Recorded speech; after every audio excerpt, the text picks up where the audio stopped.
Okay guys, so previous lecture में हमने introduction to Windows programming वहाँ पे हमने पढ़ा और उसके अंदर विंडो फॉर्म क्या होता है ये मैंने आपको पढ़ाया। विंडोज़ फॉर्म के बाद यहाँ पे प्रॉपर्टीज़ ऑफ विंडो क्या होती है, कौन सी प्रॉपर्टीज़ है उस फॉर्म की वो हमने देखी और उसका एक इवेंट होता है लोड इवेंट, वो कैसे ऑकर होता है वो हमने वहाँ पे प्रीवियस लेक्चर में पढ़ा। ओके, नाउ अभी इस लेक्चर में हम वन बाय वन बाकी जो कंट्रोल्स है, रिमेनिंग कंट्रोल्स है ना, जिसको हम कहते हैं विंडो फॉर्म कंट्रोल्स, उसको जनरली क्या कहा जाता है, विंडो फॉर्म कंट्रोल्स।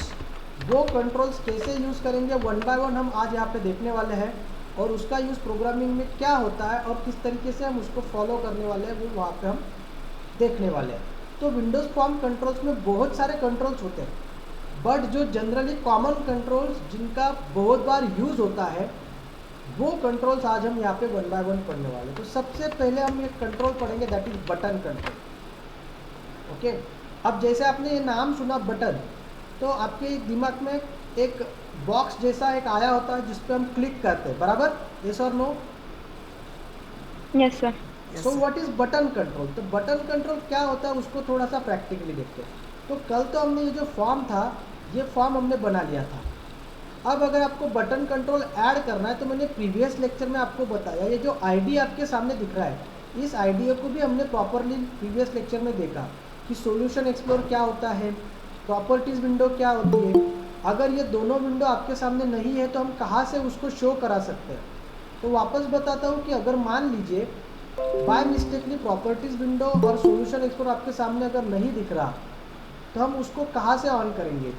तो आपको व्यू में जाके यहाँ से उन विंडो को ऑन करना होता है जो भी आपको चाहिए। तो जनरली यहाँ पे सॉल्यूशन एक्सप्लोरर है, टूल बॉक्स यहाँ पे नीचे दिखेगा आपको, प्रॉपर्टीज़ विंडो यहाँ पे ये नीचे दिखेगा आपको। तो जो जो आपको चाहिए होता है आपके सामने आप वहाँ पे उसको लेके आ सकते हो। टेम्पररी उसको पिन भी कर सकते हैं, अगर पिन किया तो यहाँ पे सिर्फ नाम दिखेंगे, वो साइड में आ जाएंगे क्योंकि फ़िलहाल उनका अगर काम आपको है नहीं तो, बट अगर आप चाहते हो तो उनको स्टेडी करके यहाँ पर रख सकते हो। तो जैसे मैंने स्टेडी किया दोनों विंडो साइमल्टेनियसली, सॉल्यूशन एक्सप्लोरर और प्रॉपर्टीज़ वहाँ पे ऐड हो गया। नाउ आज हम बटन कंट्रोल पढ़ेंगे। फॉर्म कंट्रोल आपने कल पढ़ लिया, अब आई होप अभी फॉर्म कंट्रोल में आपको कुछ भी प्रॉब्लम नहीं आना चाहिए। फॉर्म में हमने फॉर्म का बैकग्राउंड कैसे चेंज करना है, उसको मैक्सिमाइज कैसे करना है, वो सारी चीज़ें हमने कल यहाँ पे पढ़ी। नाउ सपोज अगर आपको बटन कंट्रोल यहाँ पे ऐड करना है तो कैसे करो? So there are two option to add any control from the tool box. Tool box में से कोई भी कंट्रोल अगर आपको आपके फॉर्म पे लाना है तो दो ऑप्शन होते हैं। पहला ऑप्शन बताता हूँ, ड्रैग एंड ड्रॉप, मतलब आप उस बटन पे जाइए और उसको क्लिक करके ड्रैग करके ऐसा छोड़ दीजिए यहाँ पे, सी दिस, वहाँ पे एक बटन ऐड हो जाएगा और उसका बाय डिफ़ॉल्ट कैप्शन रहेगा बटन 1, बाय डिफ़ॉल्ट उसका कैप्शन रहेगा बटन 1। यह पहला ऑप्शन हो गया। बट अगर आपको बटन ऐड करने का दूसरा तरीका बताता हूँ, डायरेक्टली जाके बटन पर डबल क्लिक कर दीजिए, फिर भी ये बटन वहाँ पे ऐड हो जाता है। फिर बाद में आप आपके फॉर्म में उसको कहीं पे भी प्लेस कर सकते हो जहाँ आपको चाहिए, वेयर यू वांट। सपोज मुझे यहाँ पे चाहिए, मैंने उसको ऐड कर लिया, सेंटर में उस बटन को मैंने ऐड कर लिया। नाउ ये बटन कंट्रोल मैंने ऐड कर दिया, तो पहले आज हम बटन कंट्रोल का डेमो देखेंगे। सो बटन कंट्रोल ऐड करने के बाद उसकी साइज़ भी आप ऐसे रिसाइज कर सकते हो कि आपको उस बटन की साइज़ क्या रखनी है, कैसे रखनी है, लाइक दिस। अब ये बटन मैंने यहाँ पे ऐड कर दिया। बटन ऐड करने के बाद इस बटन की क्या क्या इंपॉर्टेंट प्रॉपर्टी होती है वो हम यहाँ पे देखेंगे। पहले तो ये बटन कंट्रोल क्या करता है, बटन कंट्रोल का यूज़ क्या है, ये पहले हम देखते हैं। सो बटन कंट्रोल के लिए बेसिकली एक इंटरएक्टिव कंपोनेंट है जो कि यूज़र को a button is a control which is an interactive control, interactive component है जो यूज़र को एप्लीकेशन के साथ में कनेक्ट करता है और एप्लीकेशन के साथ में कम्युनिकेशन करने के लिए आपको अलाउड करता है। ये बटन कंट्रोल। बटन कंट्रोल का यूज़ करके आप क्या करने वाले हो, कंसेप्ट समझ में आ रहा है क्या सबको? Button control is an interactive control. ये इंटरएक्टिव कंट्रोल होता है which is use to which helps to user to interact with application आपका जो एप्लीकेशन आप बनाने वाले हो उससे अगर यूज़र को इंटरेक्ट करना है, अब जैसे मान लीजिए आपने फॉर्म खोल दिया, सारी इंफॉर्मेशन भर दी, बट अगर सबमिट बटन नहीं रहा तो डेटा कहाँ पे जाएगा? बोलो, जाएगा कहीं पे डेटा? इंटरेक्शन होगा कुछ, कम्युनिकेशन होगा कुछ, ओके होगा क्या? No. No. So it is use to communicate with application. आपको एप्लीकेशन के साथ कम्युनिकेट करने का एक तरीका होता है बटन कंट्रोल। ओके, अब ये बटन कंट्रोल की क्या क्या प्रॉपर्टीज इंपॉर्टेंट होती है वो पहले मैं आपको समझाता हूँ। Properties off button control, properties off button control, उनको वन बाय वन सेट भी करते हैं। तो पहले जैसे हर कंट्रोल की टेक्स्ट प्रॉपर्टी होती है, हर एक की होती है टेक्स्ट प्रॉपर्टी। टेक्स्ट प्रॉपर्टी मतलब क्या?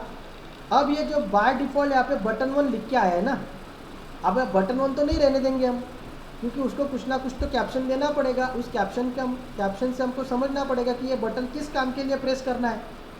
जैसे सबमिट लिखा होता है कई जगह पे ओके लिखा होता है, कई जगह पे लिखा होता है क्लिक मी, कई जगह पे लिखा होता है कैंसल, कई जगह पे लिखा होता है एग्जिट। तो उस बटन से हमें उस बटन का वर्किंग पता चलता है। तो हमेशा उस बटन का कैप्शन अगर आपको चेंज करना है तो उसके लिए उसकी टेक्स्ट प्रॉपर्टी हमें सेट करनी होती है। अब जैसे मैंने आपको कल के लेक्चर में बोला था कि प्रॉपर्टीज विंडो में किसकी प्रॉपर्टी दिखेगी। कल फिलहाल हमारे पास एक ही ऑब्जेक्ट था, वो था फॉर्म, इसीलिए यहाँ पे फॉर्म की प्रॉपर्टी दिख रही थी। बट आज मेरे पास दो ऑब्जेक्ट है, एक फॉर्म है और एक बटन है। तो किसकी प्रॉपर्टी दिखेंगी? तो जब अगर आपने फॉर्म को सिलेक्ट किया तो फॉर्म की प्रॉपर्टी दिखेंगी सीधी। ये फॉर्म की प्रॉपर्टी, यहाँ पे देखना ऊपर कि प्रॉपर्टी किसकी दिख रही है। यहाँ पे नाम दिखता है फॉर्म 1। इससे आपको समझ में आता है कि कौन से कंट्रोल की प्रॉपर्टी विंडो में प्रॉपर्टीज दिख रही है। तो ये हो गया फॉर्म 1। अब मैं अगर बटन 1 सिलेक्ट करूँ तो यहाँ पे बटन 1 दिखेगा सीधी, ये बटन 1 की प्रॉपर्टी आ गई। Now I want to change the caption of that button. तो कैप्शन अगर मुझे चेंज करना है तो मैंने आपको टेक्स्ट नाम का उसका प्रॉपर्टी बताया, टेक्स्ट प्रॉपर्टी सीधी, ये टेक्स्ट प्रॉपर्टी। यहाँ पे बाय डिफ़ॉल्ट बटन 1 है, आप यहाँ पे आके उसका कैप्शन चेंज करोगे। उसका कैप्शन मुझे चेक करना है सबमिट या फिर ओके बटन, ऐसा लिखना है ओके बटन। मैंने ओके बटन उसको नाम दे दिया, ओके बटन। अब जैसे ही मैंने ओके बटन पे वहाँ पे लिखा और यहाँ पे आके फॉर्म पे क्लिक किया तो बराबर उस बटन का वहाँ पे टेक्स्ट चेंज हो गया।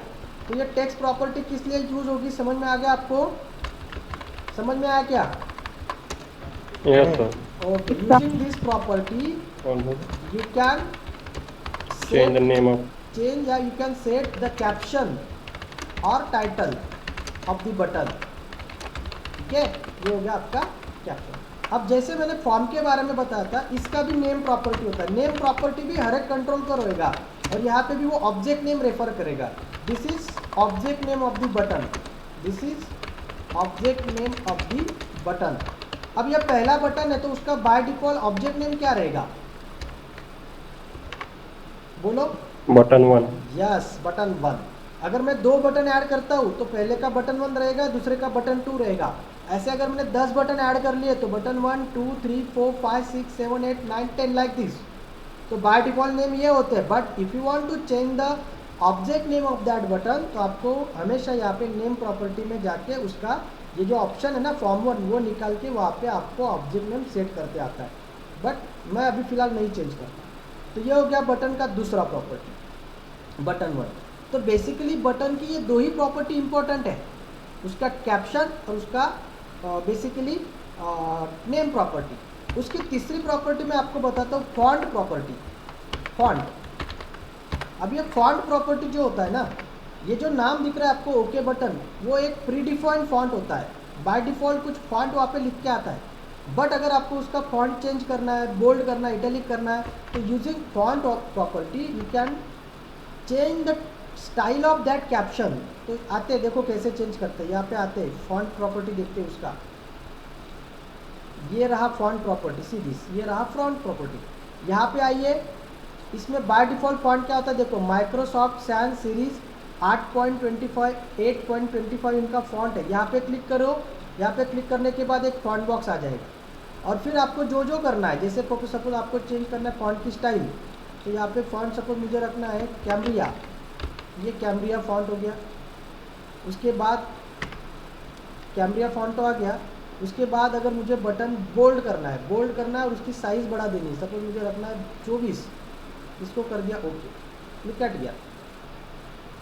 ओके, तो आप अपने हिसाब से उस बटन का फॉन्ट प्रॉपर्टी चेंज कर सकते हो। तो यूजिंग फॉन्ट प्रॉपर्टी आप उसकी फॉन्ट स्टाइल वहाँ पे सेट करने वाले हो। सो यूजिंग दिस प्रॉपर्टी क्या कर सकते हैं आप, you can set the font style of the text of the button, उस बटन का जो भी टेक्स्ट होगा उसकी फॉन्ट प्रॉपर्टी का यूज़ करके आप उसका चेंज कर सकते हो। अब ये हो गया फॉन्ट प्रॉपर्टी। उसके बाद आता है उसका 4 कलर प्रॉपर्टी, 4 कलर। अब 4 कलर से आप क्या करोगे, आपने बटन को फॉन्ट वगैरह तो चेंज कर दिया, बट अगर आपको लगता है सर ये टेक्स्ट ना अलग कलर में दिखना चाहिए, कलर चेंज करना है मुझे इस टेक्स्ट का, तो आपने 4 कलर प्रॉपर्टी में जाके, ये 4 कलर प्रॉपर्टी फॉन्ट के नीचे ही होती है, यहाँ पे जाके आप उसका कस्टम कलर सेट कर सकते हो। Look at here like this. Okay, इस तरीके से आप उसकी बटन की 4 कलर प्रॉपर्टी यूज़ करके उसका टेक्स्ट चेंज कर सकते हो।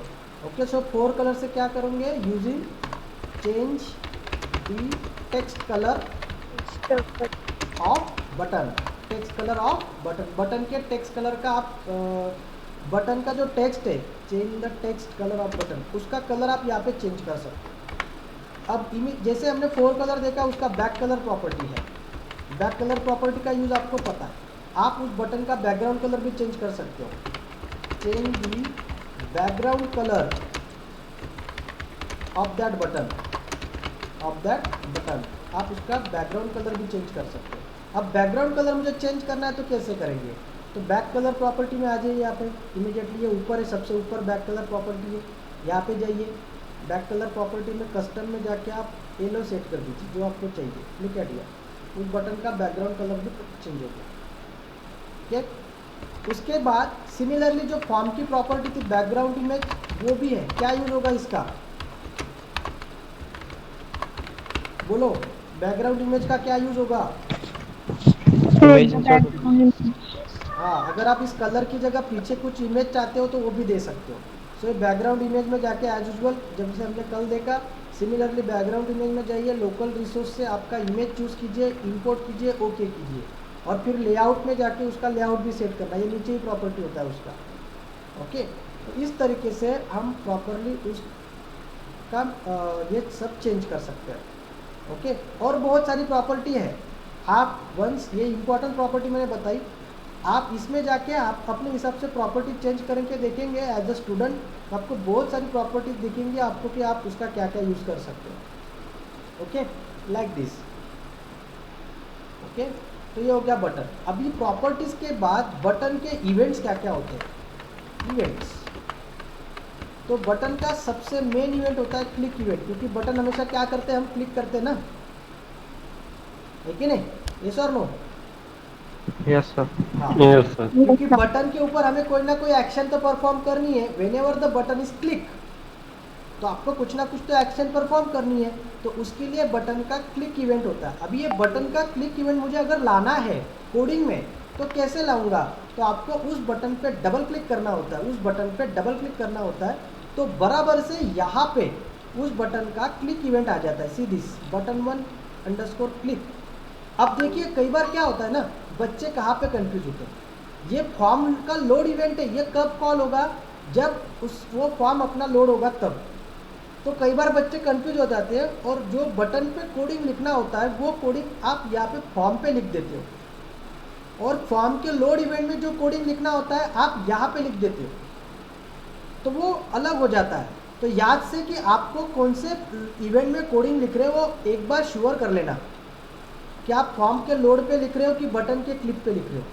तो ये बटन 1 पे क्लिक इवेंट मतलब जब जब बटन 1 क्लिक होगा, यहाँ का कोडिंग जो होगा वो परफॉर्म होगा, लाइक दिस। बस यही उसके रीज़न है कि जब जब आप बटन प्रेस करोगे ये मेथड कॉल होगा, ये मेथड कॉल होगा, और इसके बीच में जो भी कोडिंग आपने लिखा होगा वो कोडिंग वहाँ पे आपको दिखेगा।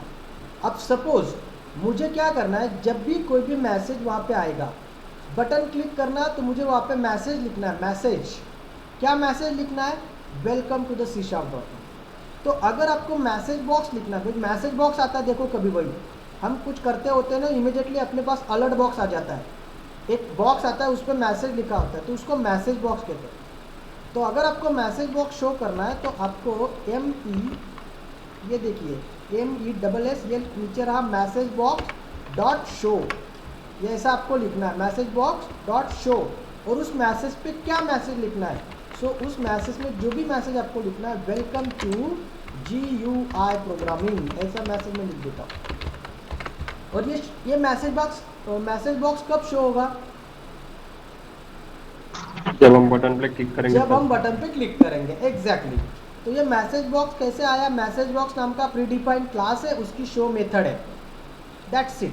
ये पूरा ऑब्जेक्ट ओरिएंटेड कंसेप्ट है। मैसेज बॉक्स एक क्लास है, शो उसकी मेथड है, मतलब शो स्टैटिक मेथड होंगी क्योंकि क्लास के नाम से कॉल हो रही है, ऑब्जेक्ट के नाम से नहीं। तो हमेशा यहाँ पे कई बार आपको स्टैटिक मेथड्स मिलेंगे। So message box dot show class के नेम से कॉल हो रही है, प्री डिफाइंड क्लासेस है।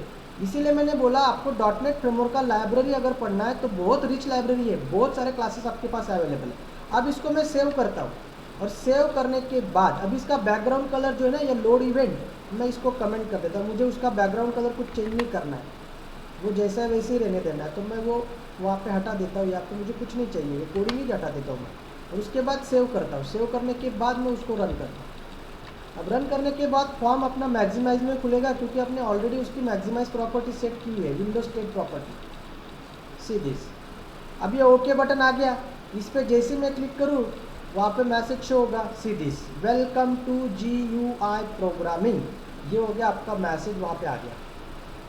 समझ में आ गया आपको मैसेज किस तरीके से आया। अब जैसे इसको ओके करता हूँ, इसको ओके करता हूँ, एप्लीकेशन टर्मिनेट नहीं होगा, अभी आपका प्रोग्राम अभी भी रनिंग मोड में है। ये कब बंद होगा, जब आप इस फॉर्म को क्लोज करोगे। जितनी बार इस पर क्लिक करोगे उतनी बार मैसेज आएगा, ओके करोगे वापस ओके बटन पे क्लिक करोगे, ओके जितनी बार क्लिक करोगे उतनी बार वो मैसेज आएगा। और ये जब तक कि आप इस फॉर्म को क्लोज नहीं करोगे तब तक कि आपका एप्लीकेशन वहाँ पे क्लोज नहीं होगा। सो जब मैंने इसको क्लिक किया, देन आपका एप्लीकेशन रनिंग मोड से बाहर आएगा। कई बार क्या होता है ना, देखो एक और जो मुझे मतलब जो मैंने एरर देखे मेरे एक्सपीरियंस के हिसाब से, बच्चे क्या क्या गलतियाँ करती हूँ मैं आपको बता रहा हूँ। बच्चे क्या करते हैं, इसको रन कर देते हैं, रन करने के बाद गलती से उसको मिनिमाइज कर देते हैं, और फिर यहाँ पे आके चेंज करने की कोशिश करते हैं। अब आपका एप्लीकेशन रनिंग मोड में है, एंड जब आपका एप्लीकेशन रनिंग मोड में होता है, आप कोडिंग में चेंज नहीं कर सकते, कुछ भी चेंजिंग आपको करते नहीं आता। सीधी अब अगर मैं अभी यहाँ पे कर रहा हूँ, फिर इमीडिएटली आप फ़ोन करते हो, सर देखो ना यहाँ पे चेंज नहीं हो रहा है, सर देखो ना क्या एरर आ रहा है। अब ये क्यों आ रहा है, क्योंकि आपका एप्लीकेशन ऑलरेडी रनिंग मोड में है। तो रनिंग मोड में तो कोई हम उसमें चेंजेस नहीं कर सकते। चलती ट्रेन में तो हम नहीं बैठ सकते ना, बैठते क्या चलती ट्रेन में आप? नो सर, पॉसिबल ही नहीं है ना, पॉसिबल नहीं है। तो आपका एप्लीकेशन भी रनिंग मोड में, तो रनिंग मोड में हम चेंजेस पॉसिबल नहीं है। तो ये अगर मैसेज ये पढ़ो, मैसेज भी पढ़ो, बच्चे पढ़ते भी नहीं है कि एरर क्या आया, इमीडिएटली सर एरर आला, सर एरर आला, सर एरर आला। बट आप उसको पढ़ो तो सही कि क्या एरर है। Changes are not allowed while code is running, simple language में बताया उन्होंने कि चेंजेस आर नॉट अलाउड, आपका कोड ऑलरेडी रनिंग मोड में है। तो इसको क्लोज करो, या आपका आउटपुट नीचे मिनिमाइज करके आपने रखा है उसको खोलो, इसको क्लोज करो, ताकि आपका जो एप्लीकेशन है वो रनिंग मोड से बाहर आए। Then now you can change the application, आप उसमें चेंजेस कर सकते। समझ में आया कंसेप्ट? Yes sir. ओके, तो ये हमने आज का बटन का डेमो देखा। तो ऐसे आप बहुत सारे बटन कर सकते हो। अब कई बार क्या होता है, अभी ये एप्लीकेशन क्लोज करने के लिए आपको करना क्या पड़ रहा है, ये एप्लीकेशन तो रन हो गया, यहाँ पे क्लोज करना पड़ रहा है। बट अगर आप चाहते हो कि सर एक बटन में आप मुझे यहाँ पे लेना है एग्जिट नाम का, और एग्जिट पे क्लिक करके मुझे एप्लीकेशन बंद करना है, तो कैसे करोगे? तो उसके लिए पहले एक एक्स्ट्रा बटन हम पहले अपने इस पर ऐड कर देते हैं। ये ओके बटन तो ठीक है, अब दूसरा बटन लेना है, तो जैसे मैंने बोला ड्रैग एंड ड्रॉप या फिर डबल क्लिक, तो ये ड्रैग एंड ड्रॉप हम यहाँ पे कर देते हैं। ये बटन आपका आ गया दूसरा। इसका भी अगर आप प्रॉपर्टी जैसे हमने पहले की तो आप कर सकते हो। फिलहाल मैं अभी कुछ चेंज नहीं करता, सिर्फ उसका कैप्शन चेंज कर देता हूँ, एग्जिट, ठीक है, एग्जिट। अब मुझे अगर उस एप्लीकेशन पे इस पे कोडिंग करना, हाँ ये बटन का कोडिंग अलग है, ये बटन का कोडिंग अलग है, दोनों के नाम अलग अलग है, ये बटन 1 है, ये बटन 2 है। तो जिस पे कोडिंग करना होता है ना आपको, उस पर डबल क्लिक करना, कभी भी इस पे डबल क्लिक करना। एक देखिए अभी ये दूसरा इवेंट ऐड हो गया यहाँ पे, see this, button 2 underscore click. तो ये भी देखो कि आप कौन से बटन पे कोडिंग कर रहे हो। बटन 1 का कोडिंग बटन 2 पे नहीं लिखना है, बटन 2 का कोडिंग बटन 1 पे नहीं लिखना है। तो यहाँ पे भी आपको श्योर होना है। अभी मुझे क्या करना है, एप्लीकेशन को एग्जिट करना है। तो यहाँ पे आपको सिंपली एप्लीकेशन डॉट एग्जिट लिखना है। एप्लीकेशन डॉट एग्जिट, एप्लीकेशन नाम का एक क्लास होता है और यहाँ पे एग्जिट उसका मेथड है, that's it. Application dot exit, बस इतना ही मेंशन करना है। आपको एग्जिट क्या करना है, मेरा एप्लीकेशन एग्जिट करना है, क्लोज करना है। तो आपको एक ही लाइन वहाँ पे लिखना है, एप्लीकेशन डॉट एग्जिट। इसको सेव करते हैं, सेव करने के बाद उसको रन करते हैं। सीधी सभी ये ओके बटन पे क्लिक करोगे तो मैसेज आएगा, ओके बटन पे क्लिक करोगे तो मैसेज आएगा। नाउ यहाँ पे क्लोज बटन की जगह मैं अभी एग्जिट बटन से क्लिक करता हूँ, एप्लीकेशन आपका एग्जिट होगा। लुक एट हियर, आप रनिंग मोड से बाहर आ गए, एप्लीकेशन बंद हो गया। सिंपल कंसेप्ट है, बहुत इंटरेस्टिंग है, पूरा ग्राफिकल है। जो भी आपको करना है आप फॉर्म पे कीजिए और कोडिंग फिर ये बैकग्राउंड में आपका कोडिंग इस तरीके से ओपन होता रहता है। कंसेप्ट समझ में आया बटन कंट्रोल का, किस तरीके से बटन कंट्रोल ऐड करोगे। तो बटन कंट्रोल का एक ही इवेंट इंपॉर्टेंट है, दैट इज क्लिक इवेंट। उसके अलग दूसरे इवेंट भी है, बट हमें एज अ प्रोग्रामर उसका मेन इवेंट है क्लिक। तो क्लिक इवेंट पे ही हमें कोडिंग उसका करना होता है। तो इस तरीके से क्लिक इवेंट पे हम वहाँ पे काम कर सकते हैं। सो आई होप गाइज आपको अभी form control and button control दोनों समझ में आ गए होंगे। अभी फिलहाल हमने फॉर्म के साथ बटन को कंपेयर वहाँ पे ऐड किया है और बटन पे हमने कोडिंग किया। बटन कंट्रोल आपको कब कब यूज़ करना है, उसका यूज़ क्या है मैंने बता दिया आपको। उसकी कौन सी इवेंट इंपॉर्टेंट होती है, उसकी प्रॉपर्टीज़ क्या क्या होती है, वो भी हमने इस लेक्चर में देखा। नाउ आई होप अभी आपको बटन कंट्रोल प्रॉपरली समझ में आ गया होगा।